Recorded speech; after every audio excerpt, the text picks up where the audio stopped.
I feel very fortunate that I've made these connections, and that when people are kind of lost, and the biggest thing people are lost in is what the heck to do with this CPC cycle. So we've kind of made ourselves this resource for people. We're actually doing a free lecture next weekend on it, where people can like do a Q&A, because people are still not clear on what they're supposed to do, what the timeline is, how to take the test, when to do the core modules. And I tell them, listen, you don't have to buy anything from me. But this is what you have to do. Welcome to the Plan B CRNA podcast. I'm your host, Bobby Jones, and I'm so excited that you're here. The Plan B CRNA podcast is the only show made specifically for nurse anesthetists who are exploring options outside of their traditional career paths. This is the place to expand your mind and your goals as we uncover new ways to produce side income together. Join me for some honest, unscripted discussions with other CRNAs who are transforming their financial lives. This episode is brought to you by On-Call Capital. On-Call Capital is dedicated to educating CRNAs and other healthcare providers about investing outside of the traditional stock market. On-Call Capital also provides opportunities for you, yes, you, to create passive income and generational wealth while also lowering your taxable income through investments in the apartment and alternative investment spaces. If you haven't hit subscribe yet, make sure you do that right now so that you don't miss an episode. Thanks so much for joining me today. And now, on with the show. Welcome to another Provider Spotlight episode of the Plan B CRNA podcast. My guest today says that the introduction of the new CPC requirements sparked her own entrepreneurial spirit, eventually evolving into a second career path. Rebecca Sullivan is a full-time practicing CRNA at Excella Health System just outside of Pittsburgh, Pennsylvania. Rebecca also takes on the additional roles of System Educational Coordinator for Excella Health Anesthesia, guest lecturer and preceptor, and mentor at Excella School of Anesthesia. And Rebecca is also an adjunct professor at Herbert W. Boyer School of Natural Sciences, St. Vincent College, Latrobe, Pennsylvania. She devotes her free time to her family, exploring national parks with her husband, children, and 2 mastiffs. Oh, yeah, and she did also found the CRNA-focused education company, Summit Anesthesia Seminars, which is kind of why we're here today. So, wow, you are a really busy lady. So welcome to the show today, Rebecca. Thank you for taking some time out. Thank you for showing interest in my story. I appreciate it. Yeah, Happy to be here. absolutely. Well, and it sounds like you have a real heart for education. So, let's start off with, how that passion initially got sparked within you. Oh, geez. I think probably as a child, I always wanted to be, I knew that I would do something in healthcare. Mm-hmm. You know how people ask you, like, how did you go into nursing or this or that? I knew from childhood that I was going to be a nurse, but I also always liked the idea of teaching. So later, once I became a nurse anesthetist, I decided to go back for my doctorate. And the reason was so that I could find a pathway into teaching. So the 2 passions I had as a child kind of merged later in life. That's really cool. And yeah. I always enjoyed teaching, but more on the clinical side. I wasn't as much of a classroom professor. And there's a real difference between those 2. I enjoyed mentoring on the outside, whether that was through, like I said, clinical or just even going to conferences and being a part of more of that professional, political scene as well. Yeah. So, which is well needed. And thank you for that. I will say that I'm not real great with the political stuff. I try to keep up and I contribute, of course, but my contribution has been on the education side. I think what started is what you're saying for me, that I would do clinical. We have Excella School of Anesthesia, which is one of the schools in Pittsburgh. There's 3 in Pittsburgh. And what happened was I started proctoring the students there. And that is where I went to school as well. So I started precepting them. Then they asked me to come into class and teach a few classes.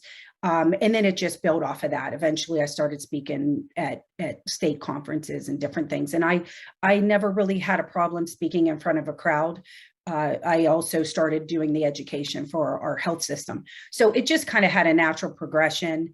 And then when it came to creating Summit, it really wasn't, it's not a big deal for me to be in front of a crowd. I know that if I was in front of maybe, a stadium full, like a rock star, I'd probably be nervous, but a room full of CRNAs, I find interesting and dynamic. And I learn just as much as from them as they possibly are learning from me. So I love it. Well, and I think that was always the fascinating thing to me about the education space. Once I got into the master's program and started learning from other CRNAs, was just how much the knowledge was really shared. It was a big part of the community, was that shared knowledge and learning from other people. Even though you may be an expert in one particular spot, somebody else is an expert in another, and that sharing of information is just so valuable. Well, absolutely. And the students, I say to them all the time, if you didn't learn something, and this is something I say in life in general, if you don't learn something every day about, it could be anything. I'm not saying just anesthesia, but I feel honestly that if you didn't learn something today, you weren't paying attention. So, we learn from the students as much as they learn from us. And like you said, if there's something I don't know, I don't claim to know everything. I just have a great team of people that I can tap into their resources. So if it's not something I know, I can get the answer for them. Or in the clinical setting, I can say to the student, I'm not real good at that, but I can find this, so-and-so over here. Let me take you to them, and that's their niche, and they're going to fill you in and share their expertise with you. And I feel like if you do that for the students, it's a much better learning environment than being drilled with questions, intimidated, put on the spot, because we are adult learners, right, as students and in anesthesia. And I even hate the term student. I know that they're transitioning to the term resident anesthetist, which I love. I will say that the culture in my area is not quite there yet, but the implication of a student is that they don't have a background. And these are well-versed, dynamic, educated, smart people that are in these anesthesia programs. I tell them all the time when I do classes with them, it's very intimidating to walk into the room and be the person that's the new person in the anesthesia world, but you just left your clinical care setting and you were a rock star. So it's a huge change for them to come from one to the other. And I think that having a resource that isn't intimidating is paramount for them to learn as much, as efficiently, and ultimately be a fantastic CRNA, which is what we want. We want to put out a great end product, because all that does is make our profession stronger. Yeah, I love that you brought that up, because I have always wondered about that student term myself, and I love the idea of transitioning to the word resident, just because it's a lot more empowering to the people who are learning this profession, even though they have this spectacular background. I mean, you've got nurses coming in that, some of them have 10 years of experience as a critical care nurse. Correct. To discount that, I think, is a real disservice. So I prefer, because I also think the big reason I get worried about it is when they introduce themselves to the patient as a student. Some patients kind of get that look like, oh no, I'm a guinea pig. So I'll often say this, I'm Rebecca, this is so-and-so, we're your anesthesia team. And then if they look at their badge says student. And if they'll say like, oh, where do you go to school? And I kind of tell the students, tell them that you're a critical care RN and you're specializing in anesthesia. And then when you phrase it that way, the patients kind of just their nonverbals look like, oh, okay, well, where were you an ICU nurse? And then the trust is there. But I think right off the bat, they get a little nervous when they hear the word student. So and again, we still call them SRNAs in my institution, in our region of the country. And it's not that it's a bad thing. I was a student. I just don't want them to have a barrier with the student having that fear factor, because these are great people. They wouldn't be in the program if they weren't, Yeah, for sure. For sure. Yeah. Well, I do want to transition here because, I know that you've been a CRNA for a while now. I'm assuming, given everything that you've talked about, you had a pretty full life prior to taking on this business project. Yeah. So what made you decide to say, you know what, I don't have enough going on. I got some free time. Let me just go ahead and start a business. I would say insanity. Um, Thankfully, I have a very patient husband who wholeheartedly is behind me in whatever venture I do, as crazy as what I come up with. He has faith in me that I'll make it work, and they tolerate, the heaps of laundry baskets, and sometimes we got to do a drive through at the Chinese place, and I come home and I say dinner's ready, like I created dinner. So it's not a perfect world, let me tell you. Like, there's a lot of chaos ensuing. I just felt the need. What happened for me was the announcement of the core modules. Mm-hmm. I remember reading the email and thinking, okay, I see what they're doing with this, right? They want to make sure that we're keeping up on literature and different things. And, I get that certain CRNAs, depending on their practice setting, aren't necessarily exposed to maybe some of the newer medications, newer ventilators, newer technologies. If you're a GI CRNA at an outpatient facility, you're not going to have advancements that I'm going to have at a place that does cardiac, thoracic, all these different things. You're not going to see Zugamidex, for instance, at an outpatient setting. So I understand the principle of the core modules is to make sure that we are up to date. Mm-hmm. Okay. But I don't know, something just sparked in me, and I thought, well, if this is going to be mandated, I think CRNAs should do it. I think CRNAs should create the programs and pull resources from other strong CRNAs to build the programs. So I immediately got on the website and looked into how to become a core module provider, and printed out this, stack. Those of you that are older than me and are old like me and know what an encyclopedia is, you print off this stack of documents of all the requirements. I felt that I could meet most of them. The issue was the technology part. Mm-hmm. So that was my first hurdle, if we're going to talk about hurdles eventually. Yeah. That was the next part. So you can go ahead and there you go. Keep going. I'm going to keep it going, Bobby. The first hurdle for me was finding out if I could do the technology part, because like you said, I'm busy, right? I'm a full-time mother.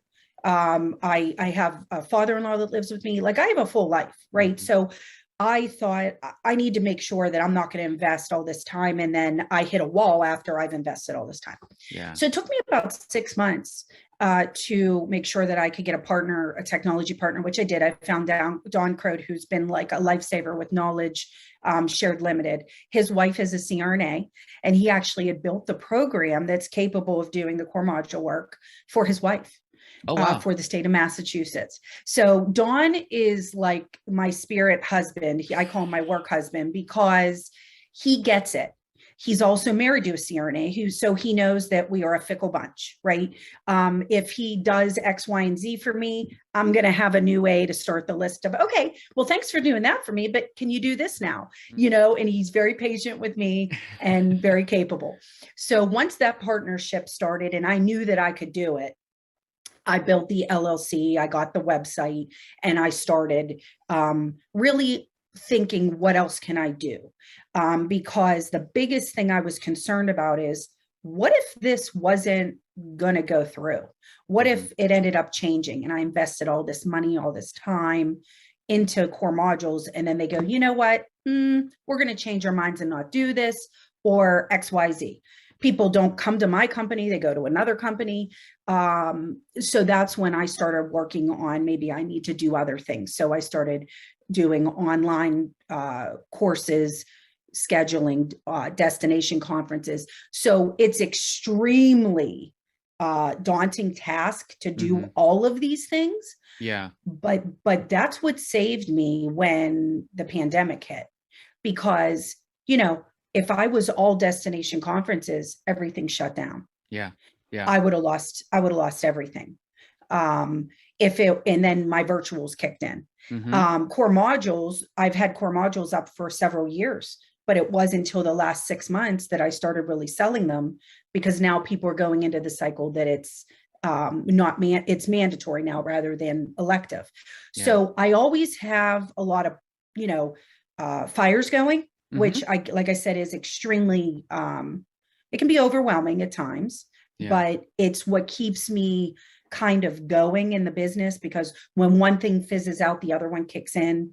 And then the next month, it might be the other part that keeps the revenue coming, so I can continue to offer the product. Yeah. I mean, and I think that's a good business practice in general, is to have the different sources of income coming in. You know, and I mean, way back when I was looking at starting up a brewery with a couple of friends here in town. And, you know, one of them he still works in a brewery over in Asheville. And another one was more of a restaurateur. And we were going to have kind of that, you know, the three-legged stool, if you will, where you had the music, you know, a little bit of a music venue, possibly, depending on the size of the space. But then we were going to have the brewery, and then we were going to have the food options. And so that way they could all kind of work together, but you had multiple sources of income in case something different happened. Now, right. You know, you feed, and you might bring the customer in for your food, or because you had a band they like, and then they try your food, and then they're like, hey, I'm going to try that beer. And now you got them on all three. And that's kind of what we do. We try to, I don't want to say entice, but if someone needs something that I provide, then once they're in our family, and I call it a family because I have aligned with some other CRNA companies who have the same moral compass, work ethic.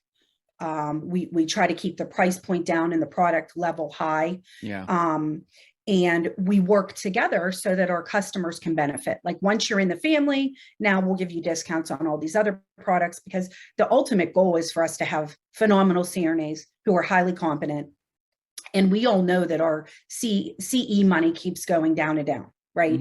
So we need to make sure that their money can stretch and get them what they need. And still, you know, have a little room for them to go on a vacation in there, or because anymore, by the time if you do a destination conference, by the time you register for the conference, get your flight, get a rental car, because God knows rental cars are like $1,000 now. You're out of your CE money. So we try to make it so it's a functional work model. And of course, it saves me as a business person to have all those things in the fire. But I also wanted to make sure my customers, because I would do core modules, but then they would ask me about conferences. And then if I do a conference, they ask me about, do you have CPR? Well, I don't have CPR, but I know somebody that's really great at it. Here's her name. So we continue to and customers do start trusting you, because they know what you're putting out there for them, and you have good intentions. And if something isn't right, you're going to make it right for them. And that goes a long way, like the word of mouth and the trust factor. So it sounds like you've done a lot of networking within the community as well, to try and find solutions for people when they come to you. You've got, you know, that provider to do, you know, the CPR training. You've got, you know, different people that are in different spaces, you know, and so you're kind of, I don't want to say a one-stop shop, you know, but it sounds like because there's so much going on, you can offer a lot to people. And even if you don't have it, you know somebody who does. And that makes you, that's a value that you provide. Right. And that's what we want. And like I said, the customers, the other thing that I talked to you about, my husband being very patient. I make myself really accessible to people, which sometimes is a fault, because, you know, it will be at dinner, and if the phone rings, I'm going to pick it up and I'm going to answer. And my family knows if I say hello, Summit Anesthesia, that they aren't going to see me for at least 45 minutes. Because I'm going to have a conversation with that person, and we get to know each other. And, you know, especially during the initial surge of COVID, you know, what a gift it was to sit and talk to people about what they were going through. And we started creating programs for people so that they could do their quarantine and not and get paid. So I started just making all these friends, and like you said, finding people all over the nation. And then I slowly started hiring speakers for my conferences. And then between the customers and the speakers, I made alliances with these other companies, Prodigy, Peter Stallo, Katie, Suzanne Jagger, who does an injection course, Peter Strube, Matt Zinder, and Rigo from Parkdale. So we started branching off to more and more things, wellness. It's been phenomenal. And then there was kind of a turning point about a year ago when people started calling me instead of me calling them. And I was like, wow, okay. So that was really weird for me, that people were looking to me for advice or hey, who can I reach out to? And then I kind of went with that, and it's just been a snowball, that we just are. I feel very fortunate that I've made these connections, and that when people are kind of lost, and the biggest thing people are lost in is what the heck to do with this CPC cycle. So we've kind of made ourselves this resource for people. We're actually doing a free lecture next weekend on it, where people can do a Q&A, because people are still not clear on what they're supposed to do, what the timeline is, how to take the test, when to do the core modules. And I tell them, listen, you don't have to buy anything from me. But this is what you have to do to keep your license, and the biggest problem are the people who are closer to retirement. And it saddens me that they'll call me and say, I think I'm going to just hang it up because I don't want to jump through what they're calling hoops. And it's upsetting because they're clearly intelligent, highly functioning, and I'm sure they're fantastic CRNAs. And I really hate for them to leave the profession because they're afraid of an exam, because they haven't taken an exam for 35 years. Yeah. So it's intimidating, whether they tell them that it's not really, doesn't really count, and blah, blah, blah. We're type A people. What CRNA do you know that wants to fail a test? Oh, yeah. Zero, right? It's not in our nature to fail at anything. People turn to us when no one else can figure out what's wrong. When there's a crisis in the room, who do they look to? Us. So how do you think it's also going to affect their ego if they don't pass this test? Now you're going to say, oh no, maybe I shouldn't be practicing. So people are really going through it with this exam.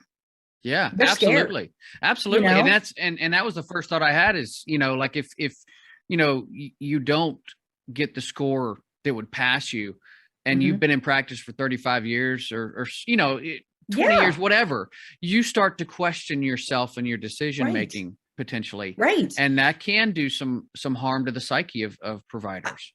I would think. I'm actually ironically taking my test today. When we're done, wow. I'm taking it. Yeah, I'm taking it this afternoon because I want to be able to answer that for people. My partner, Katie, who's doing the lecture with me next week, has already taken her. She was actually a beta tester. And everyone I've talked to has passed the test. Yeah. The problem is, are there people that didn't pass and just don't want to admit it? I don't know. That's not something we would have access to, right? Everybody that's taken it said it's reasonable. It's things you do in everyday life. They're not trying to trick you. So I'm going to take it today. I didn't study for it. Am I at an advantage? Probably a little bit, because even though I didn't study, quote unquote, all I do is lectures, right? If I'm not giving the lecture, I'm sitting through a lecture.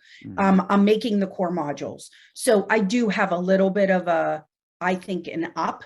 Yeah. But I also think if I don't pass and I have all these things, then I start thinking, that's scary to me. So I can see why people are nervous. And we're trying to get them through this. And we don't want to lose great practitioners over this. So we're really driving the initiative of just let's do this together. Let's get you through it.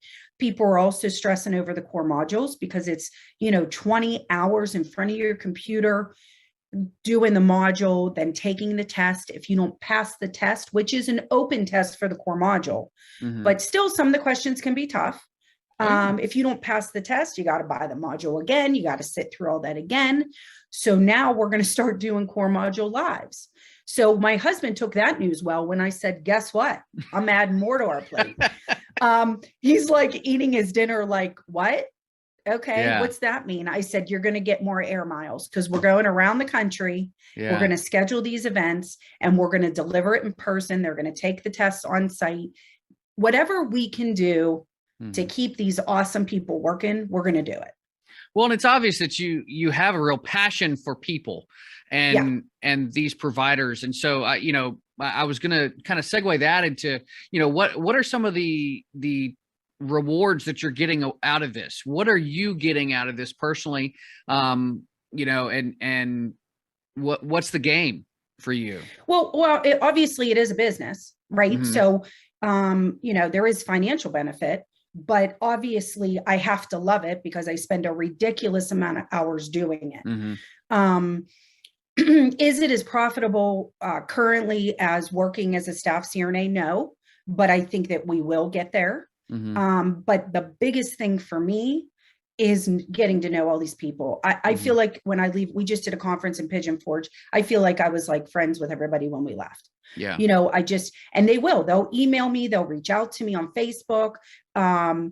Hey, Becky, they'll call me. Hey, Becky, this is so-and-so. And it's a very natural conversation. It's not like, I'm so-and-so, I attended your conference. I know them. When they call me, they go, hey, this is Mark. I know exactly who Mark is, and I love that we're not so big that they're like a number, So for me, it's been cool and the other thing is I'm exposed to so many smart people, right? Yeah. So I figure if I'm around enough smart people, I'll get smarter. So I just listen to all their lectures. I take in and I feel like it benefits my patients because I'm getting all this knowledge on top of it. I also feel like we're getting a lot of great stuff out. An example is I feel just like warm and fuzzy when we do our wellness stuff. I was kind of nervous at first because there are always one or two people in the crowd that are like, oh my gosh, I'm here for a CRNA conference and they're going to put this counselor up there and she's going to talk to me about, my feelings. And they get a little kind of like, kind of cranky about it. Yeah. But I will tell you that at the last conference when I did it, 100% positive feedback because we are in a state of just craziness right now, right? Not only are we living our lives around this pandemic that kind of just keeps hovering over us, but we're also healthcare workers going through this. Yeah. So we've been really doing a lot of emphasis on wellness. Every conference, we have someone who comes and talks about stress or PTSD or people going to, substance abuse as a crutch to get them through these stressful things. So just getting those resources out there, like it's just a kind of good for my soul kind of thing too, I get out of it. Yeah. Also helping the students we already talked about. So and then we've been given a lot to charities. We've been very fortunate. Every time we do a conference, we hook up with a charity, whether it's regional or wherever we're going, we pick a charity. And like I said, I just feel like, I feel like a big portion of why I'm doing this is for that. I feel very blessed in our profession and through my education that I've been able to live a comfortable lifestyle. And I appreciate that not everybody has that. So I think that it's been great and it's been very well received by our attendees. They also will oftentimes ask for the information where we're contributing and they'll contribute on top of it. We obviously don't ask, but our speakers will donate their honorarium. We've just been very fortunate that we're able to give back in all these different ways. And the financial part of it is kind of just there, right? Yeah, I'm not bleeding out to do these things. I'm benefiting enough that I can, I can keep going. We can put our kid through college. Well, there's obviously, I mean, there's got to be, financial outlays that you've had to put out there to get this thing off the ground. Yeah. So, I mean, I would imagine that's something that, it wasn't cheap. No, it's a huge risk. And that's why I said I'm very fortunate that my husband has full confidence in me. And I'm very fortunate that he was willing to it takes a good 2 years, right? At least if you're lucky for a business to start to benefit for you. You're dumping a lot of your resources into it. And of course I chose to do this right as our daughter's like going to college at a private school. And, it was just like, oh boy, biting a lot of the nails.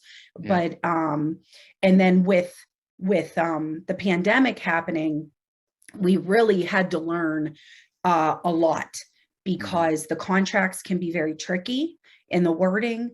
Now the hotels are, not letting you claim COVID as a out to cancel a conference, which obviously we don't want to cancel one, but last year we had to, everybody did, right? Their employers wouldn't let them leave the county, for God's sake. So we really had to be smart business people, where we put our money, how we spend our money. Luckily, I have fantastic team who is learning with me, right? About how to do all of this. Of course, have to have legal counsel on. I mean, there's a lot behind it. It's not just filling the room with people. It's a lot of holy crap up front. And you also have to have the foresight to do it. Like, I'm not a patient person. If I come up with an idea, I want to do it like and implement it tomorrow. And like I hinted that my platform guy's like, well, it's going to take me 2 months to do that. And I'm kind of like, well, come on, let's go. And he just laughs at me. But also, you know, you have to plan these conferences a year and a half ahead and get everything aligned and then wait, which I'm not good at. Right. So I'll set up this phenomenal conference in Arizona, and then I got to wait a year to put my butt in the chair and enjoy it. So that's been hard for me because I'm putting out all this money, all this work, and then you just wait. Wait, fingers crossed. Hopefully people will be interested, because necessarily where I want to go on vacation isn't where you want to go on vacation. So that's a big risk too. You know, you have to pick spots that you hope people will want to come to. Oh, absolutely. And I would imagine that's really tricky. You know, given obviously the COVID stuff, you know, that was a big deal, you know, this last August when the ANA, you know, went virtual again, you know, and we thought we were out of the woods, and then boom, right back in it. Right. And then you have, you know, different places in the Caribbean where, you know, okay, well, does a hurricane come through and, you know, or something, you know, any number of things can happen. So especially when you talk about that timeline of, you know, oh, well, a year from now, we're going to do this. And, people don't think about that, but from the business aspect, it's tough because you know, you only have so many cookies in the jar, right? And then you want to plan 3 and 4 conferences for the year, and you want to do these other live modules that we're starting to do, and you want to host events and have the core modules, and so you got to have enough cookies to support all the ideas, and I got a lot of ideas. So that's the problem, you know. So I'll kind of write things. I'm a big list maker, so I'll kind of make lists and then sit on it for a little bit and then prioritize the list. Talk to my team. What can we manage? What can we not manage? What's a priority? And all of this, of course, while I'm like making dinner, folding clothes on my post-call 24-hour shift day, when the phone's ringing, the dog cut their foot on something, I'm, you know, gluing the dog's foot back together. My father-in-law's sick in the basement, non-COVID pneumonia. I mean, this is just my day every day. So, you know, you just do it. You just pick what you're going to do that day. I always joke around, even with the students, listen, you can't get to everything. And we talk about this in the wellness stuff. And this took me a lot of time. And I'm not afraid to say, and I've said it at my conferences, when all this happened last January, February, was a very hard time for me. I had a lot of concern that I was going to bring all this stuff, you know, back to my family, make them sick. I was worried about our livelihood. I was worried about our business because we put a lot of things out there and everything was getting canceled.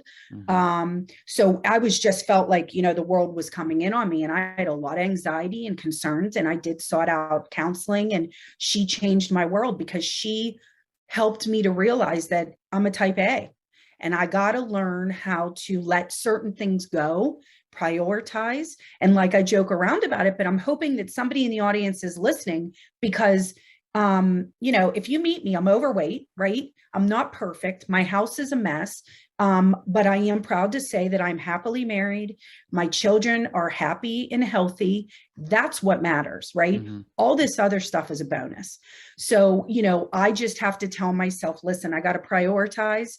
And today the priority is, you know, maybe my customer needs help. Maybe my kids need to eat, you know, not maybe, my kids need to eat. Maybe I'm cooking dinner, or maybe I'm calling Fox's Pizza, our local pizza place, and phoning it in. And maybe today I just don't get to the laundry and I got to let it go, because if I don't, I'm going to lose my mind, and I'm not trying to belittle mental illness at all.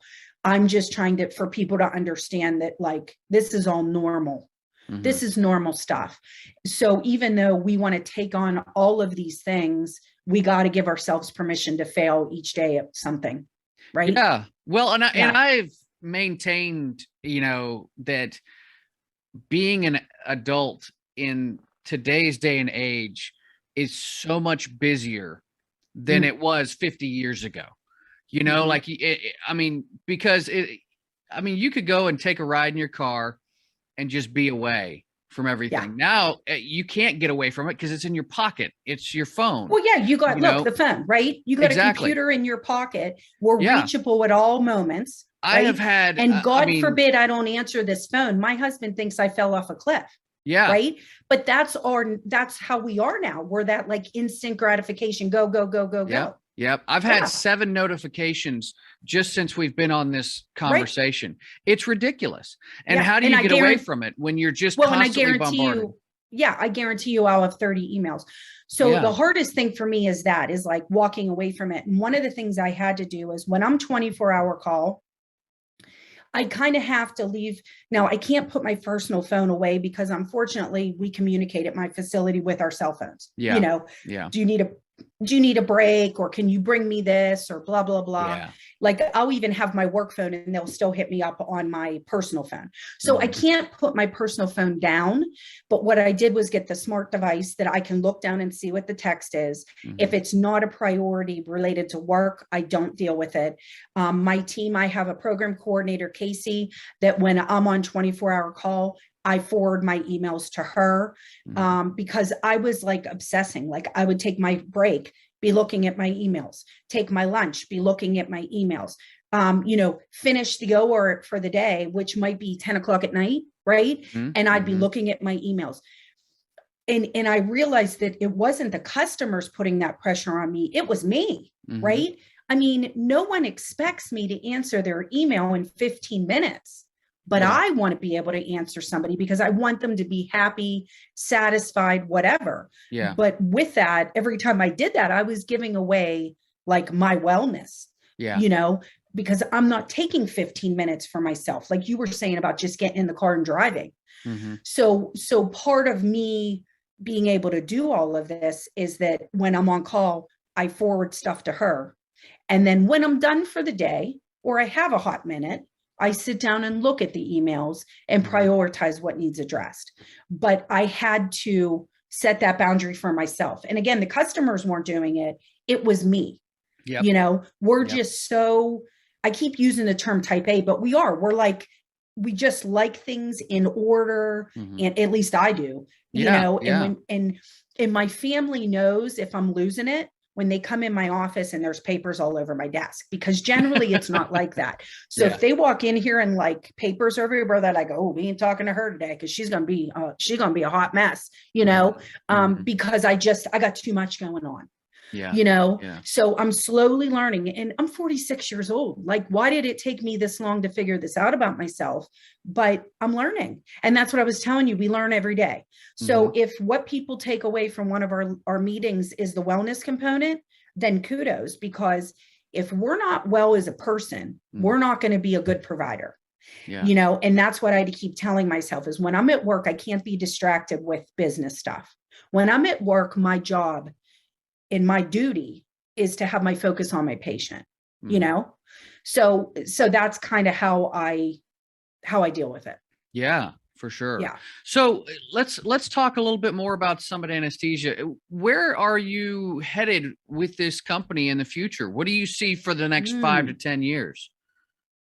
So you're putting more work on my plate, Bobby. Is this what this question is? No. It's a vision question. No pressure.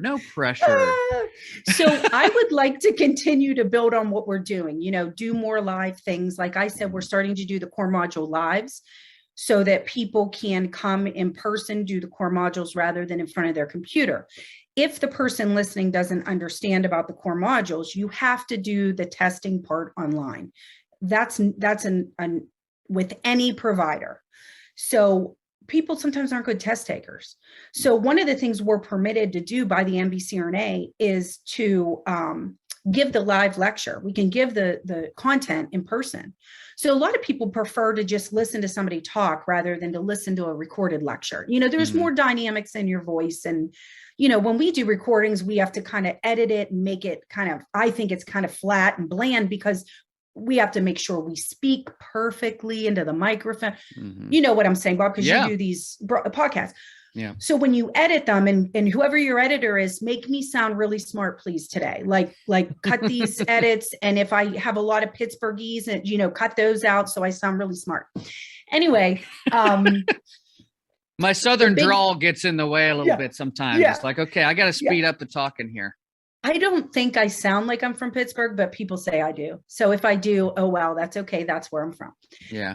So my big thing is to continue to build on that, right? Do more of those live events so that, like I was telling you about that anxiety factor, right? We want that to come down.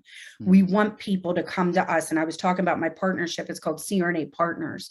And that alliance does everything.